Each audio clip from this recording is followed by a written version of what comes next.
Bagi saya, makan bergizi untuk anak-anak dan ibu hamil ini adalah strategik. Cara bertahap. Bahkan saking senengnya sampai viral ada siswa SD yang nyelipin pesan di sobekan kertas yang ditemuin sama petugas dapur. Dan dia nulis, "Makasih Pak Prabowo, Bapak adalah presiden terbaik." Pertanyaan, yang mau makan siang siapa? Oke. Anak sekolah, dia udah lepas itu. Saya khawatir beliau nggak tahu stunting. Saya khawatir beliau nggak dikasih input oleh timnya. Iya, ku hitung kan 10.000 toh. Iya, apa yuk? Apalagi sekarang harga naik. Mas Bowo, kalau denger ini, tolong deh suruh dihitung lagi. Itu adalah penghinaan kepada bangsa kita yang memang sudah hina, dikukuhkan kehinaannya bahwa mereka tidak mampu makan. Makan bergizi gratis, program unggulan pemerintahan Prabowo Gibran resmi dilaksanakan implementasinya kemarin tanggal 6 Januari 2025. Ini menarik karena program ini banyak sekali yang mengkritik. Dan ternyata ketika dipraktekkan, dan ini akan terus disempurnakan ya, mana yang kurang, mana yang bocor, mana yang perlu diperbaiki. Ini sudah mendapatkan respon yang sangat baik.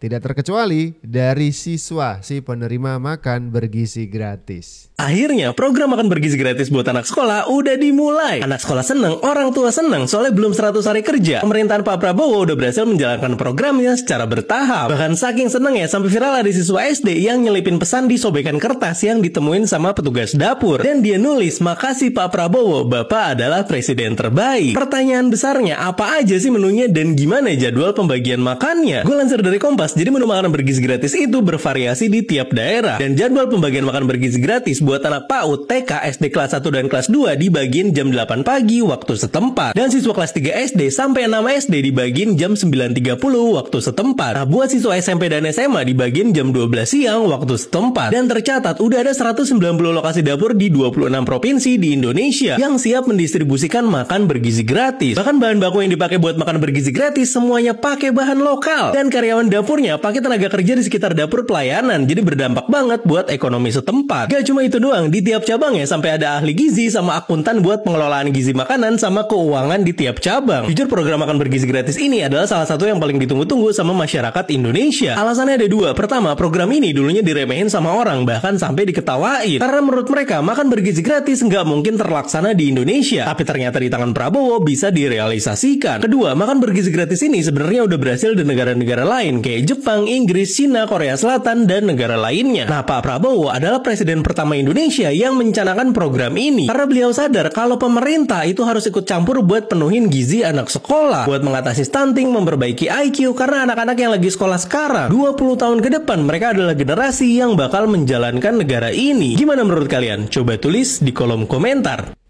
Ya, rencana baik dan juga rencana bagus begini pasti ada aja orang julid ya kan. Ada aja yang nggak suka gitu. Tapi karena tekad Pak Prabowo, makan bergizi gratis adalah sebuah hal yang penting menurut Pak Prabowo untuk tetap dilaksanakan. Bagi saya, makan bergizi untuk anak-anak dan ibu hamil ini adalah strategik. Ini bagian daripada rencana kebangkitan bangsa Indonesia. Ini dia beberapa tes yang sudah dilaksanakan oleh Mas Gibran.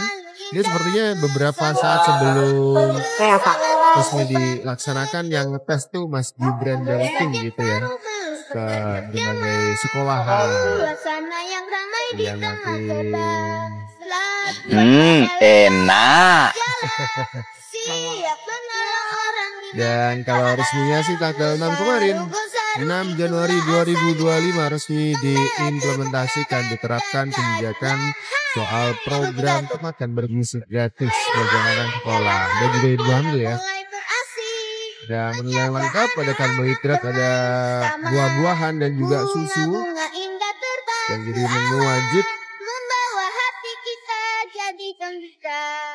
Bahkan di pemerintahan Pak Prabowo itu ada Badan Gizi Nasional, sebuah badan yang dibentuk di akhir pemerintahan Pak Jokowi. Ini tuh kita ngelihat bagaimana sistem transisi yang sangat baik, bahkan untuk posisi-posisi yang paling strategis itu sudah disiapkan sejak zaman Pak Jokowi akhirnya memang untuk Badan Gizi Nasional ini bertugas untuk meramu nih dengan anggaran yang sedemikian. Ini kecukupan gizinya cukup gak buat anak-anak sekolah, kan begitu. Ini memang jadi tekad Pak Prabowo. Kalau zaman Pak Jokowi itu pembangunan di bidang infrastruktur, ada beton, ada jalan, ada gedung-gedung tinggi, ada IKN. Nah sekarang giliran Pak Prabowo nih membangun sumber daya manusianya. Ini juga dibangun nih gitu. Tapi meskipun begitu, seperti yang kita bahas di awal, ini ada aja orang yang julid dan gak suka sama program-program unggulan, program-program baik dari Pak Prabowo dan juga Mas Gibran seperti ini. Yang mau makan siang siapa? Anak sekolah, dia udah lepas itu. Saya khawatir beliau nggak tahu stunting. Saya khawatir beliau nggak dikasih input oleh timnya. Maka itu berulang-ulang dikatakan makan siang untuk stunting. Maksimum 1000 hari kehidupan pertama. Maksimum. Minimum pranikah. Maka saya katakan, awas ya perempuan itu anemia loh ya, remaja-remaja putri ini. Siapkan dulu dia. Kalau mau menikah diedukasi. Jangan menikah dini. Urutannya begitu. Begitu kamu menikah dini nggak bisa tertolong, jangan hamil dulu. Begitu sudah memenuhi kamu bisa hamil dulu, periksakan. Pastikan kandungannya baik. Maka kenapa mesti ada versi saya? Satu desa, satu vaskes, satu nakes. Maka kalau ada sesuatu, risiko tinggi ibu hamil, cepat ditangani. Bukan menciptakan rumah sakit banyak. Maka larinya tadi bukan kuratif, tapi preventif dan promotif. Promotif ayo edukasi hidup bersih sehat, preventif olahraga dong. Lari yuk sama Ganjar gitu. Lari yuk sama Ganjar, waduh. Orang atau warga negara Indonesia sedemikian banyak Pak Ganjar diajakin lari bareng-bareng sama Pak Ganjar nih. Siapa yang mau nih? Ini adalah momen di mana Pak Ganjar mengkritik makan bergizi gratis, program unggulan dari Pak Prabowo dan juga Mas Gibran. Pertanyaannya, siapa yang mau makan siang? Soal anggaran juga dikritik. Kalau tadi Pak Ganjar, sekarang Ibu Ketum Megawati Soekarnoputri mengkritik anggaran 10.000 dari makan bergizi gratis ini. Nenek Mega dirujak netizen karena makan siang Rp10.000. Ku hitung kan 10.000 toh. Iya, apa yo? Apalagi sekarang harga naik. Mas Bowo, kalau denger ini tolong deh suruh dihitung lagi. Ibu menyumbangkan uang pribadi Ibu untuk anak-anak di Indonesia ini.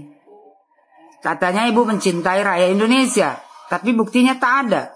Bu Megawati Soekarnoputri, Anda kalau mengkritik Bapak Prabowo Subianto, setidaknya Anda harus mempunyai solusi. Kalau Anda merasa ya 10.000 rupiah yang dikasih oleh pemerintah untuk makanan gratis bagi ya anak-anak sekolah di Indonesia ini itu kurang, harusnya Ibu coba cari solusinya lah. Atau Ibu tambahi pakai uang pribadi Ibu. Kan Ibu kaya raya. Cucu Ibu aja ya, yang umurnya 25 tahun, harta kekayaannya sudah 38 miliar Bu. Apalagi anak Ibu, apalagi Ibu sendiri. Kan gak salah toh kalau sekali-sekali ya, waktu Ibu jadi presiden, pernah gak Ibu berpikir untuk memberikan makanan gratis bagi anak-anak sekolah di Indonesia ini? Jadi kalau sekarang Bapak Prabowo buat program makan gratis untuk anak-anak sekolah, ya walaupun dananya cuma 10.000, berarti Bapak Prabowo lebih mencintai rakyat Indonesia daripada Ibu sendiri. Yang mengkritik makan bergizi gratis ditantangin sama netizen. Salah satunya kritikan dari Ibu Mega ya. Saya ini juga tukang masak, suka masak di rumah. Hai ibu-ibu, kan gitu ya pidatonya kemarin kan gitu ya. 10.000 dapat apa dan gitu. Ini tantangin sama netizen ya, daripada julid begitu ya. Kalau misalkan menurut Anda kurang, tambahin dong. Ya, diam. Ayo, kalau menurut Anda kurang ya kan, tambahin. Jangan cuman apa istilahnya ya, mengkritik tanpa ada solusinya kan gitu. Dan ngomong-ngomong soal uang pribadi, tidak jarang Pak Prabowo tuh merogoh kocek beliau sendiri untuk urusan negara. Misalkan retreat di Akmil Magelang itu dulu juga menggunakan biaya dari kantong Pak Prabowo pribadi, bukan dari anggaran negara. Termasuk soal makan bergizi gratis ini, saya mendapatkan info dari kompas.com itu bahwa uji coba makan bergizi gratis termasuk juga implementasi program makan bergizi gratis hari pertama di Kendari itu menggunakan biaya dari biaya pribadi Pak Prabowo. Wow. Tapi kalau misalkan ini didengar sama lawan politik Pak Prabowo, ya kan, sama netizen julid, tetap ini bakal dikritik kayaknya. Gak ada yang bener pokoknya. Mas Bowo, kalau denger ini, tolong deh, suruh dihitung lagi. Gini ya Bu, dengerin ya Bu Ketum. Tadi Bu Ketum ngomong bahwa 10.000 emang dapat makanan bergizi di tengah harga barangnya lagi naik-naik begini. Coba disuruh ngecek anggaran ulang gitu. Mungkin Bu Ketum itu mainnya harus agak jauh dikit gitu ya. Ketika Bu Ketum ingin makan-makan di luar, coba sekali-kali berhenti datang ke restoran di mana harga satu makanannya di atas 50.000. Ya jelas 10.000 nggak ada artinya kalau ngomong masalah makanan di restoran.